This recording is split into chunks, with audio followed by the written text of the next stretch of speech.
The Lagos State House of Assembly has insisted on its decision not to confirm some of the commissioner nominees sent by Governor Babajide Sanwo-Olu for screening and approval. The Speaker of the House, Mudashiru Obasa, who presided over the plenary during resumption of sitting on Monday, said the lawmakers had concluded there is no going back on the rejected nominees, despite pressures from different quarters to have the decision rescinded. The lawmakers did not give reasons for the rejection. However, it will be recalled that the House had last Wednesday confirmed 22 out of the 39 nominees sent by Governor Sanwo-Olu and rejected 17. According to Mudashiru Obasa, the confirmation of the 22 nominees followed a rigorous and detailed screening by an ad hoc committee led by the Chief Whip of the House, Fatai Mojed. The Speaker commended the committee for its effectiveness and urged the confirmed nominees to always remember that they are in office to serve the people of the state and not individuals. Obasa had maintained that lawmakers would continue to do their job, including their oversight functions, adding that the Assembly reserves the right to a post-screening report of the committee on the 17 rejected commissioner nominees. He warned those planning protests and sponsoring media articles to desist, saying the House would not be threatened over the issue. Mudashiru Obasa said it was unfortunate that whenever the House refuses to be a rubber stamp to a governor's request, if they have not done well, we have rights to say no. And we have said no. So we are not going to be threatened. And it is good to advise the man living in glass house not to throw stone. It is good for us to advise the man living in glass house not to throw stone. If not, the glass may soon be shattered. So that is my position to what has been going on, to the protests being planned, to the write-up, to the TV series, all that I've had. When they were planning, we have our friends. We also have our friends. So we are about the party, and we are about Lagos. And we'll continue to serve our people because we are representing their interests. We have been doing that before now, and we'll continue to do that. The people come first before any other person. It does not matter your degree. It does not matter your home. We are talking about Julius Berger. Somebody serving Julius Berger. Somebody is international. Who is not international among us? We have people who came from abroad to contest for Lagos membership of Lagos State House of Assembly. They are still here with us. So as my people will say, we don't want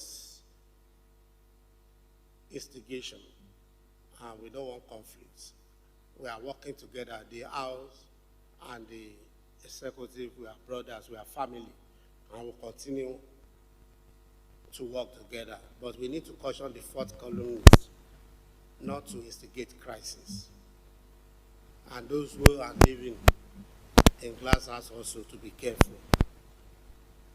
Àwọn èèyàn wa ló sọ pé sún fún mi sún fún ẹ bàbá oní kàlẹ́ndà tọmọ náà bá sún kò gírí ń kọ́. You look at my face. Do I look like somebody that can be threatened? Do I look like somebody that is? Nnamdi Kanu, leader of the indigenous people of Biafra IPOB, has told the federal government of Nigeria that he will not beg for his release after being cleared by Justice Binta Nyako of a federal high court in Abuja. This was contained in a letter dated August 25, 2023 and signed by Kanu's lead counsel, Mike Ozokeme SAN.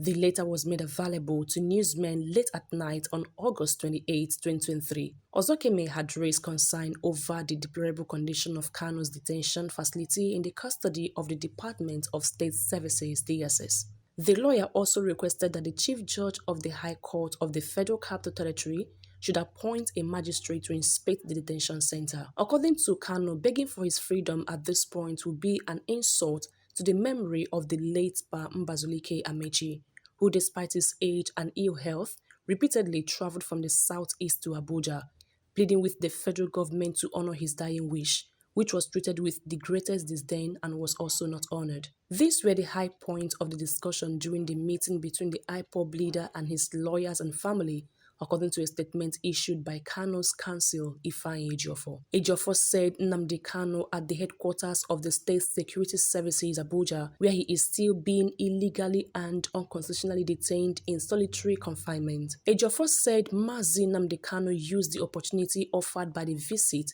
to extend his heartfelt gratitude to all people of good conscience and groups calling for his release. He, however, observed that many people may not have understood the peculiarity of his case, but proceeded to urge us to clarify that he has been effectively and validly discharged by the judgment of the Court of Appeal delivered October 13, 2022, which said judgment also prohibited his further trial and detention. Therefore, there is no charge pending against Onyendu Mazi Nnamdi Kanu before any court as of today, Ejiofor said.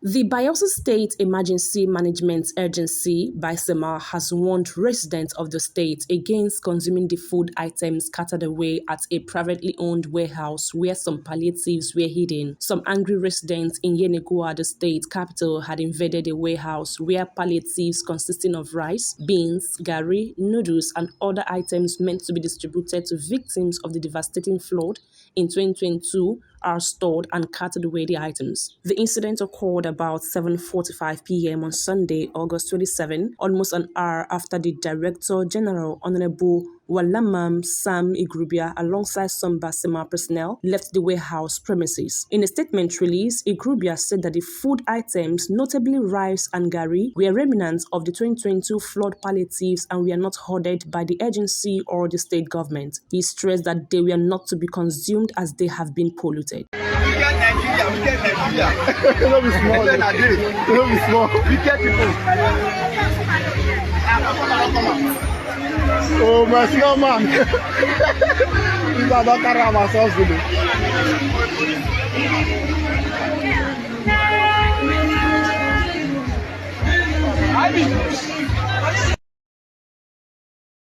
The Minister of the Federal Capital Territory FCT Abuja, Nyesom Wike, has told contractors of various projects in the FCT that he is not going to accept anything below standard. Speaking with the contractors in a video shared via the minister's official X handle on Tuesday, August 29, he said that if there is any staff of the contractor that may have been compromised in standard, they should sort it out within themselves, as he would not accept anything below standard from them. Speaking on why contractors must go back to site, Wike said, "We are going to restructure how we are going to fund you and how every contractor will go back to site and do work. Ordinarily, I would have gone back to look at performance or no performance, but I felt that there is no need to go back. Let us move forward." He also mentioned that they are handling the issues of shanties, street lights, amongst others. Now time has come for action. First of all, on the metro line, those of you who heard what Mr. President said yesterday, he did give a marching order that he wants to ride on the metro line. And so it's a key project that we must achieve. We also have found out that a lot of residents have complained about the abandonment of projects in terms of road infrastructure. One basic thing that people understand and make a city is the road network. We're handling the issue of sanitation. We're handling the issue of street lights. We're also handling the issue of shanties and the rest of them. But the roads are very key.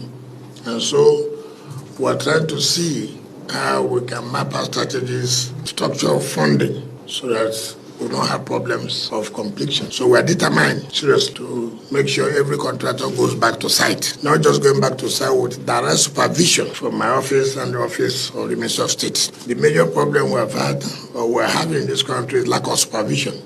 We are not going to tolerate anything below standard. If there are people you have been working with who have a compromising standard, too bad. It's not with me, too bad. I'm not going to accept anything that below standard. In fact, for me, Abuja is easy to do construction here than to do construction in my state. And there are states where you have wetland and this is very difficult. So we're going to structure how we're going to fund you, how every contractor will go back to site and do work.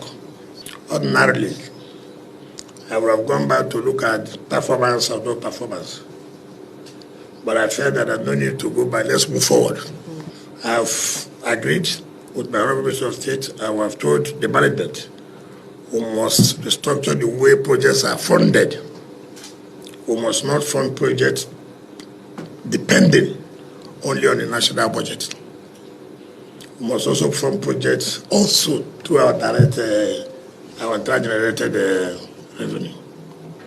It will not be palatable with everybody, but I will want to achieve results. I will not be a